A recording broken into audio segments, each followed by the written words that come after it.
नमस्कार दोस्तों, हमारे YouTube चैनल में आपका बहुत स्वागत है। आज हम आपके लिए एक दिलचस्प सी कहानी लाए हैं जिसमें हम आपको ये बताएंगे कि भगवान कृष्ण मोरपंख क्यों पहनते हैं। ये कहानी न केवल भक्ति की है बल्कि बलिदान और आभार की भी है। तो चलिए इस वीडियो के अंत तक बने रहें। साथ ही हमारे चैनल को अब तक सब्सक्राइब नहीं किया है तो सब्सक्राइब भी ज़रूर करें। दोस्तों, ये कृष्ण भगवान को मोर पंख पहनाने की दो कहानियाँ हैं जो हम आपसे कहेंगे। पहली, जब श्री राम उनकी माँ के द्वारा 14 वर्षों का जो वनवास दिया गया था उसकी सज़ा काट रहे थे, वो अवधि पूरी कर रहे थे, तो वो अपनी पत्नी सीता और भाई लक्ष्मण के साथ गए थे जंगल में।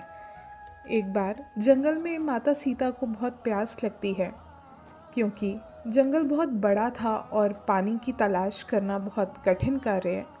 तो भगवान राम प्रकृति से प्रार्थना करते हैं और कहते हैं कि हे वन देव, जहाँ भी पानी है कृपया मुझे उस स्थान का मार्गदर्शन कराएं। इस पर एक मोर उनके पास आया और बोला कि नज़दीक एक पानी का स्रोत है, मुझे आपका मार्गदर्शक बनने का अवसर दें क्योंकि आप रास्ता भूल सकते हैं। भगवान राम कहते हैं कि हे मयूर, तुम मुझे रास्ता कैसे दिखाओगे।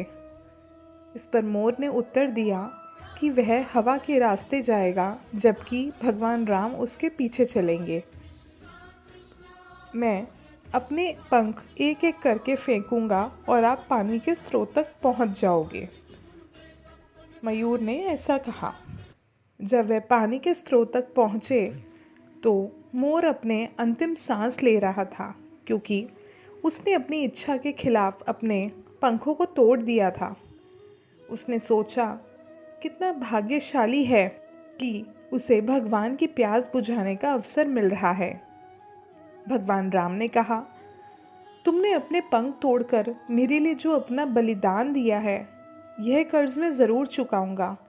मैं निश्चित रूप से ही तुम्हारा यह कर्ज अपने अगले जन्म में तुम्हारा पंख पहनकर चुकाऊंगा, जो कि कृष्ण जी ने यानी राम जी के अगले अवतार ने किया।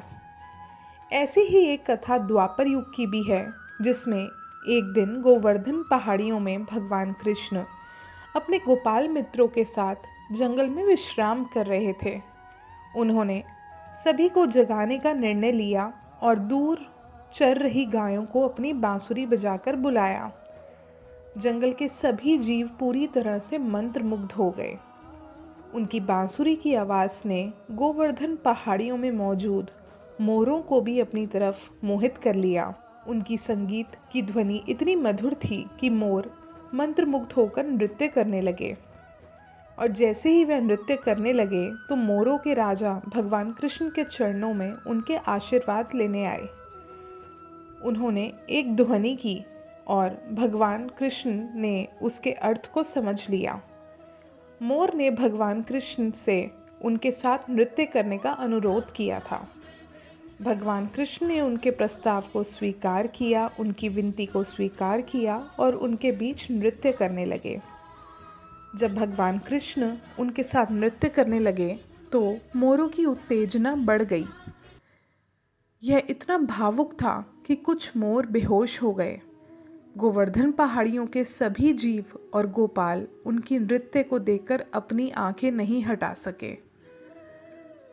जब मोर थक गए तब उन्होंने तो नृत्य बंद कर दिया, लेकिन भगवान कृष्ण ने कई दिनों तक नृत्य को जारी रखा।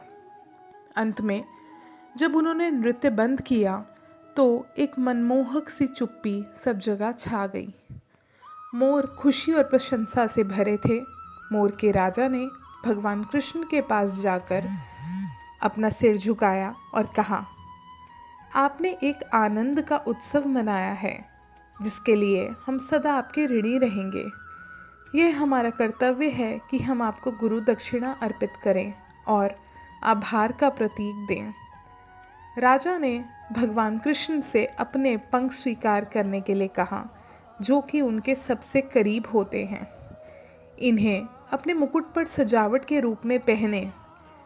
खुशी के बड़े आंसू के साथ उसने कुछ पंख ज़मीन पर गिराए और भगवान कृष्ण से विनम्र भेंट स्वीकार करने के लिए कहा। तब से भगवान कृष्ण हमेशा अपने सिर पर मोर का पंख पहनते हैं ताकि मोर के प्रति सम्मान प्रकट कर सके। तो दोस्तों, भगवान कृष्ण की ये कहानियाँ, भगवान राम की ये कहानियाँ हमें ये तो बताती ही हैं कि ये मोर पंख भगवान कृष्ण के पास कहाँ से आया, साथ ही हमें 2 सीख भी देती हैं। पहली ये कि कभी किसी के उपकार को ना भूलें, हमेशा प्रेम और स्नेह के साथ अधिक चुकाने का प्रयास करें। दूसरा, हमारे प्रियजनों के लिए कोई उपहार छोटा या सस्ता नहीं होता। यदि हम किसी उपहार को बहुत प्रेम और इच्छा से अर्पित करते हैं तो वह प्रिय व्यक्ति के लिए बहुत करीबी और मूल्यवान होता है। आशा करते हैं आपको हमारी ये वीडियो अच्छी लगी होगी। हमारी वीडियो को ज़रूर लाइक कीजिए और साथ ही चैनल को भी सब्सक्राइब कीजिए। धन्यवाद।